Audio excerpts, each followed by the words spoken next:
People and Missed Opportunities. Reality bites. Missed opportunity.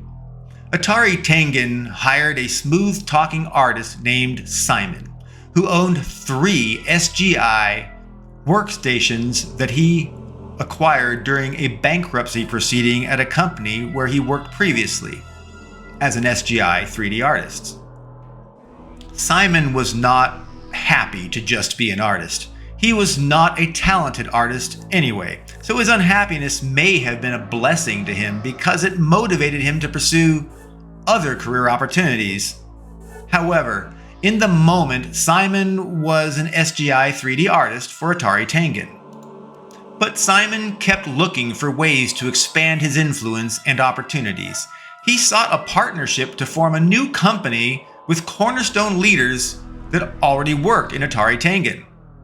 They were me, Richard Seaborn, to be design and engineering head.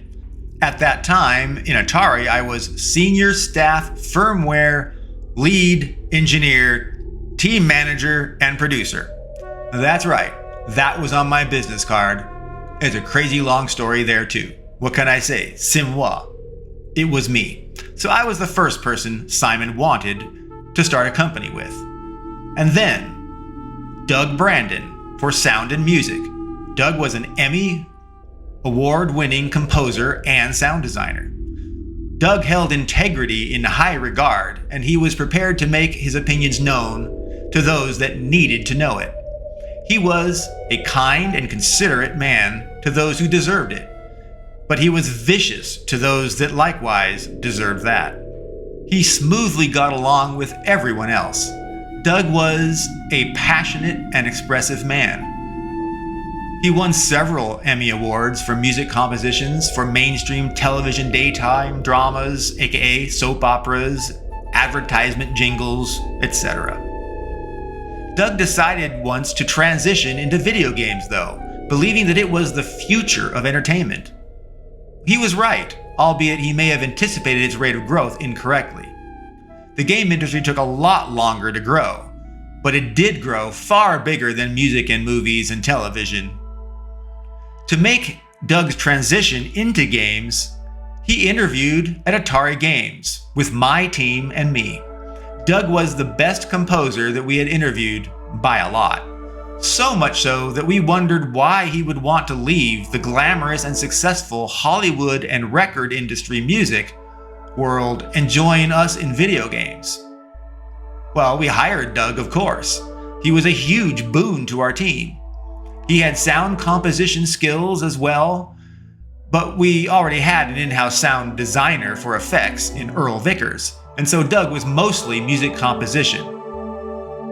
Doug lived in Southern California with his well-established family and school and a mortgaged suburban house. He was a successful musician and composer, but that amounted to a solid good living where Doug was able to purchase a house and 2 cars with his wife and son and daughter. Sure, he had loans on everything and was leveraged to the hilt, but that was normal for the era. To avoid uprooting his family, Doug devised a way to fly to and from Atari Games for free. Southwest Airlines offered a loyalty incentive program that awarded a transferable round-trip ticket to anywhere it flew after you flew 26 or 13 round-trip flights. Doug would purchase far in advance bulk ticket bundles to secure super low fares.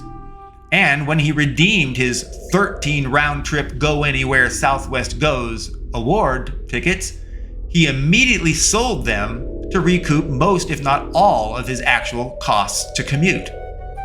Of course, Doug had to stay in a motel or a hotel, but he likewise negotiated special deals with the hotels to get super low rates or even stay free in exchange for performing in their piano bars or a jazz club. Doug could play instruments well. He was incredibly versatile and flexible, and he was resourceful. Doug had a raspy voice that resulted from a complex vocal cord surgery. He had a shiny bald head and he sported one earring. Doug dressed between a hipster and a yuppie. He was a cool cat by any standard. After all, he toured with Aretha Franklin. He had to be cool. As an aside, Doug had two tales when he was on tour with Aretha Franklin that stood out to me. One such tale was he was at a bar late night after a performance, and an attractive woman approached him at the bar, and she spent about 15 minutes chatting him up. She was sweet and kind and very flattering of the musician touring with Aretha Franklin. Believing the woman was possibly a groupie of some sort, Doug thwarted her advances, explaining that he was married, and he could do nothing. The woman recoiled and returned, leaning into Doug's face, whispering to him, "I'm available, but I am not free. I thought you understood." She respectfully smiled and rose back and left Doug to resume his lonely glass of Merlot. He preferred Merlot given the choice of wines. She was apparently a lady of the evening, offering her personal and intimate escort services for a fee. Yes, she was a prostitute. Doug's tale surprised me that he could be that naive, given his musician background. But I had to remind myself that he was a commercial musician that performed in fancy nightclubs and big venues, and not in seedy, divey bars and dens. He worked for decades at Disneyland as a director and performer, while he wrote TV advertisement jingles and TV show theme songs and background music. His gigs did not always pay a lot, but they kept him busy and visible and relevant. For all the places Doug had worked over his career, he somehow had not frequented or worked in establishments that supported prostitution so overtly. And so he had blind spots to them. Again, I was dismayed how someone in the entertainment industry could have missed something that was so prevalent and obvious. People have blind spots no matter how obvious they are to others. It was common on tour to get paid in cash, Doug explained once. At the end of any given tour segment, the tour team would go individually into the manager to get paid.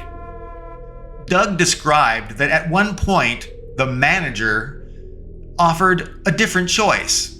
He could get paid the normal cash amount as agreed upon, or he could get paid in drugs of choice at twice the value of the cash. Or he could choose a combination of those two choices, and they would do the math for him. That story sounded wild, but I had seen how Atari embraced the entertainment industry's drug and booze and partying, play hard and work hard lifestyle. Anyway, Doug declined the drug option, he explained.